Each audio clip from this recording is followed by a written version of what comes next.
Welcome to Chapter 3. In this chapter, we're going to discuss uh, the world around us. Marketing doesn't happen in a vacuum or in the absence of other factors that influence marketing decisions. It happens in a contextualized manner, taking into consideration all of the various factors, both close to us and also further away from us, internal and external factors, that can shape and influence the decisions that we need to make as marketers. And that's really what this chapter is all about. The marketing environment are those outside forces outside of the marketing department that actually affect marketers' ability to build and maintain successful relationships with their target market. And typically, when we look at the marketing environment, we break it down into two really broad categories. The micro environment, which are those actors or parties or entities that are relatively close to us, close to the company, that affect our ability to serve our customers, and the macro environment, which are larger societal forces that affect the micro environment, and our decision making process. These are things we don't have a lot of control over, but nonetheless have a significant impact on the decisions that we're going to make as marketers. And we're going to spend the next several slides talking about these in more detail.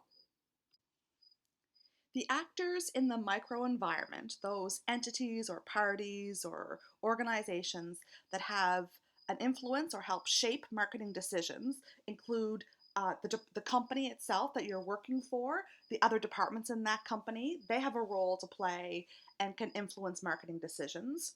Your suppliers can help shape marketing decisions. Your marketing intermediaries, we'll explain what these things mean in just a moment. Your competitors have an influence on your marketing decisions. The various publics that you are responsible for, uh, not just your consumers, but as an organization, you are responsible to a number of different groups of people or publics that you need to consider when you're making your marketing decisions, and of course, your customers. We're going to talk about each of these in more detail right now. The first party in the micro environment that you want to take into account is the company that you're working for. The marketing department has to work with other departments in an organization to ensure both the marketing objectives are met as well as the company's overall objectives. So you may think that marketing departments work by themselves, but in reality, they need to work closely with, for example, the finance department. Because when marketers develop marketing campaigns, these campaigns cost money. They need to get that money from the finance department, and so they need to work very closely with that other department in the organization to make sure that the goals and objectives of the organization are met. Marketers even need to work with the human resource department in an organization. For example, if part of your marketing strategy is to ensure that your customer service representatives are really well trained so that they can provide exceptional customer service to your customers, then you need to work with the human resource department to ensure that the training, the hiring, the recruitment, all those HR activities align with the uh, marketing campaigns or initiatives that you're going to develop for the organization. So marketers have to work closely with other parts of an organization or a company to make the best decisions on behalf of the organization. Another party that marketers need to consider when making decisions are the suppliers. These people provide the resources needed by the company to produce the goods and services that it ultimately sells to consumers. Supplier problems can seriously affect your marketing. It could lead to shortages or delays in products being delivered to consumers. It could lead to labor strikes. It could lead to pricing issues that don't align with your marketing objectives. So, working really closely with those organizations that provide the resources that your company needs to do business is really important. One of the reasons IKEA furniture is so successful is that they've placed an enormous amount of effort into building close relationships with its extensive network of suppliers. The relationships that IKEA have developed with their suppliers have enabled them to keep prices extremely low, to fulfill IKEA's mandate of being environmentally responsible, and to continually allow IKEA to offer a fresh array of products for its customers. So one of the key factors to IKEA's success is actually its relationships with its suppliers. Marketing intermediaries are those organizations or entities that stand in between a company that makes a product and its end consumers. So sometimes the company that manufactures or makes a product actually sells directly to end consumers. But more often than not, there are intermediaries in between those two parties that help facilitate the company the company's and consumers relationship by helping to promote products, sell products, and distribute products to its final buyers. So it could include resellers, so retail stores or wholesalers uh, who curate a bunch of products and make them readily available to consumers. We're going to talk about uh, retailers and wholesalers in much more detail later in the semester. You've got physical distribution firms, so transportation companies that help take the products from the factory floors and deliver them to either retailers or wholesalers or the end consumer. Marketing services agencies, so advertising firms or promotional firms that help um, companies market their products or promote their products to consumers. And lastly, financial intermediaries. So let's say, for example, you're a car dealership. You may partner with a financing company who will help your customers pay for their vehicle by offering them a low interest loan or financing options. So there's all kinds of different intermediaries that work with a company to help provide value to customers, and they're an incredibly important part of the value chain that companies offer to their customers. One of the reasons Coca-Cola is so successful is not only do they take on the responsibility of manufacturing, making Coca-Cola products, they also help their intermediaries, the retailers that sell Coca-Cola products, by investing an enormous amount of money in their promotional activities. So, for example, Coca Cola runs Coca Cola advertisements that you see on TV or on social media. And they also provide retailers with other kinds of marketing support. Things like Coca Cola branded refrigerators that you often see in retail stores. Or increasingly, we're seeing sort of innovative, technology driven, I'll call them vending machines, but they're more high tech vending machines, also branded with the Coca-Cola brand uh, as a promotional tool. So Coca-Cola helps their intermediaries make sure that the products are very well promoted and well supported in the marketplace. It's extremely important for marketers to know and to understand who their competitors are and what their competitors are doing. What is the value proposition that competitors are offering to consumers? We're going to talk a lot more about competitors in a later chapter, so I don't want to spend too much time on them right here, but I do want to point out one thing that I continually find surprising. It's interesting to me that a lot of business owners that I talk to don't really understand what it means to be a competitor. They don't know who their competitors are. They are under the misconception that your competitors are the people who sell the same products as you sell, and that's actually not true. We're going to talk a lot more about competitors in a later chapter. When we think of the various groups of people that a company is responsible for, we typically think of consumers, obviously, you want to satisfy consumers' needs, and shareholders or owners. You want to make sure that your shareholders and owners are satisfied. But in reality, there are other publics that an organization needs to consider as part of their marketing decision making. And it includes financial institutions, it includes the media, especially if you need the media to help tell your story or help promote your product for you. Obviously, various levels of government, municipal, provincial, federal levels of government. Citizen groups, so it may be an environmental group, it may be a political party, it may be a consumer advocacy group, it could be a local community, like the people who live around your organization's physical facility. Um, they could be an important part of your decision making process. Just the general public is an important decision making factor as well. And then, of course, you've got your employees, the people within inside the organization, who you need to take into account when it comes to marketing decision making.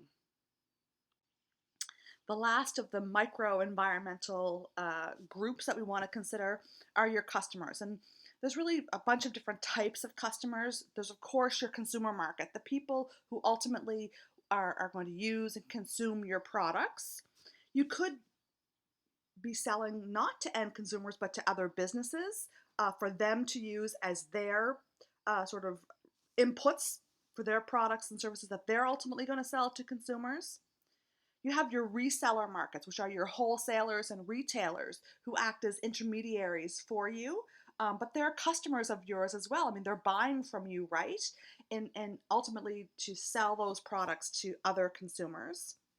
Government can be a major market for you as well, whether that's typical government departments, it could be the education system, it could be the healthcare system, but governments represent a significant market. And then, of course, you've got markets, international markets that are beyond our borders, but may represent an important customer group that you want to consider in your marketing decisions. Now that we've talked about the micro environment, we're going to move on to the macro environment.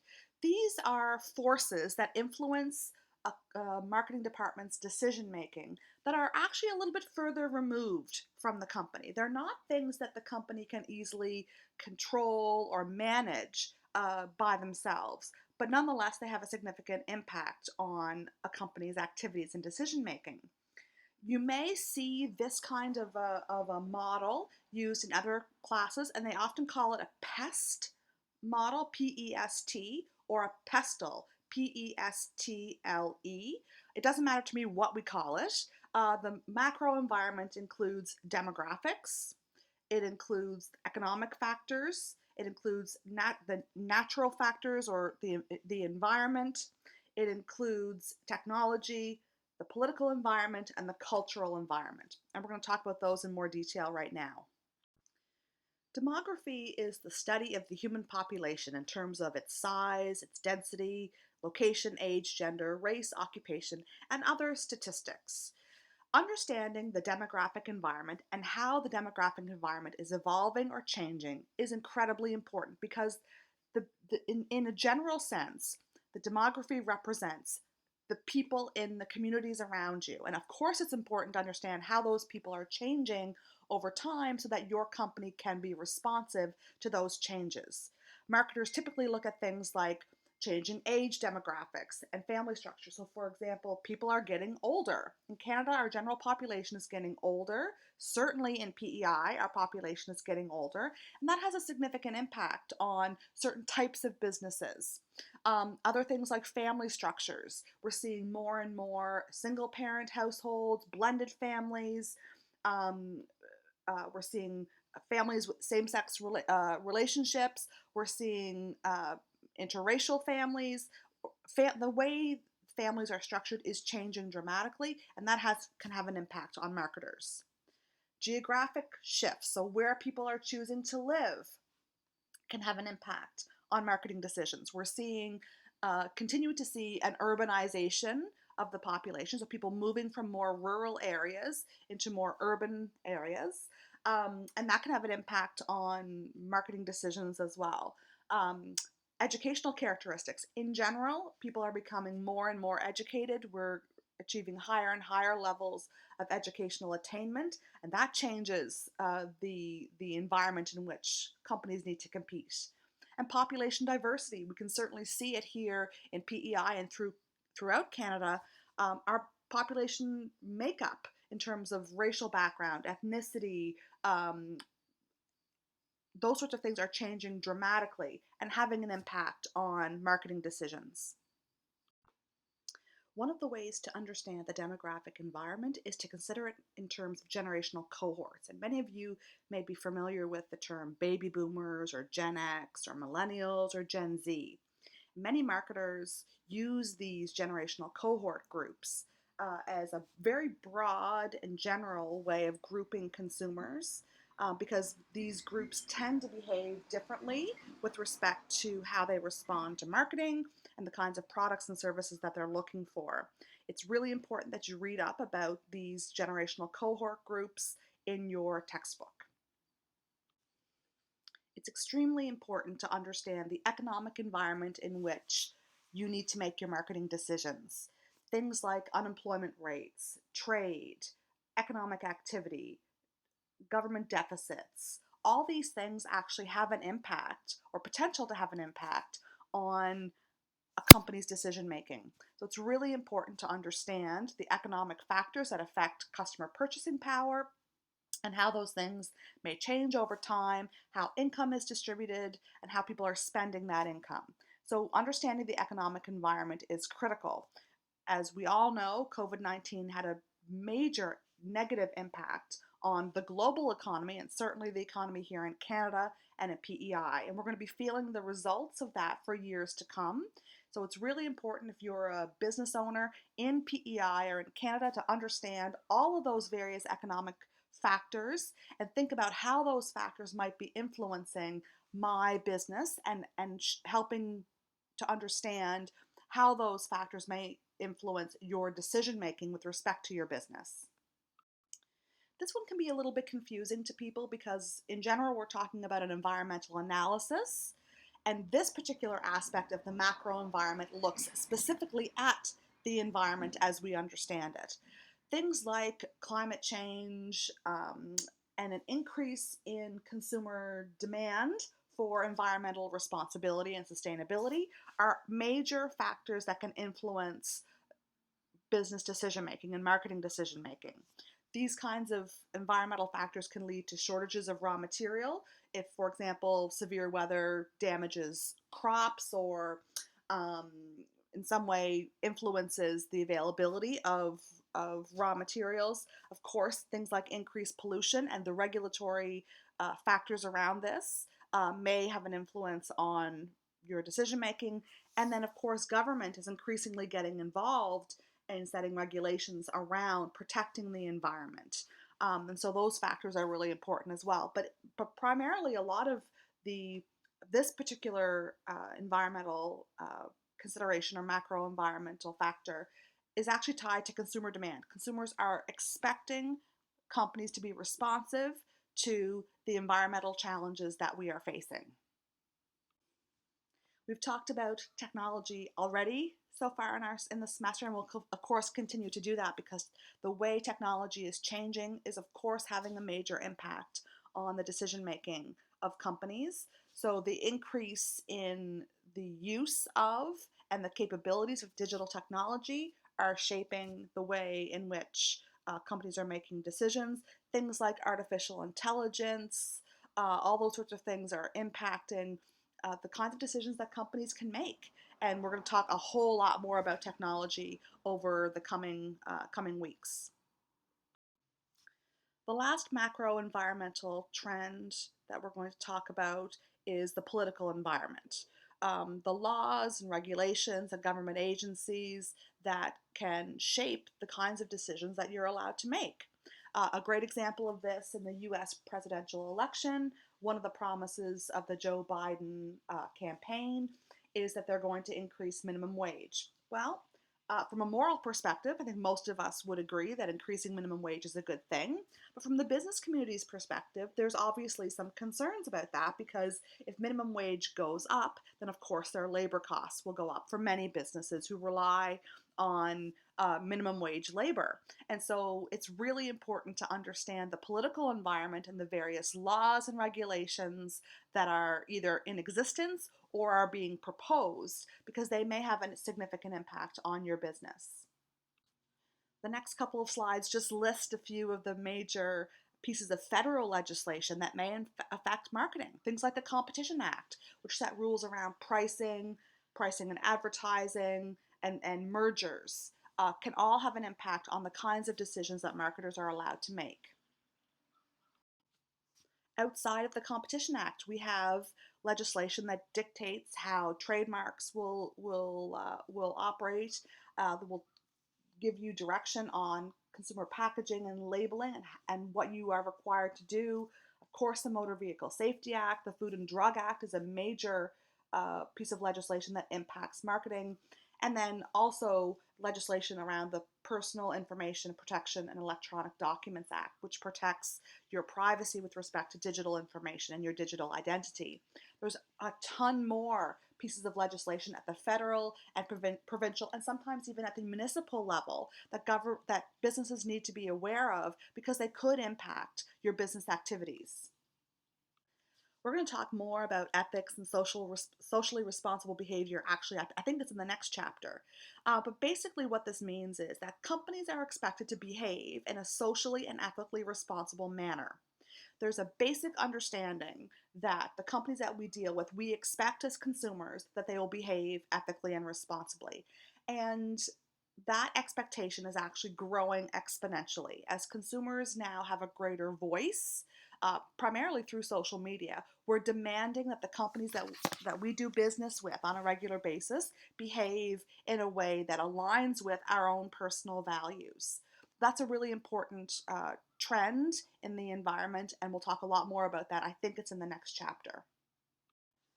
As part of consumers' expectations around companies being socially responsible, we're seeing a lot more cause-related marketing. What do I mean by that?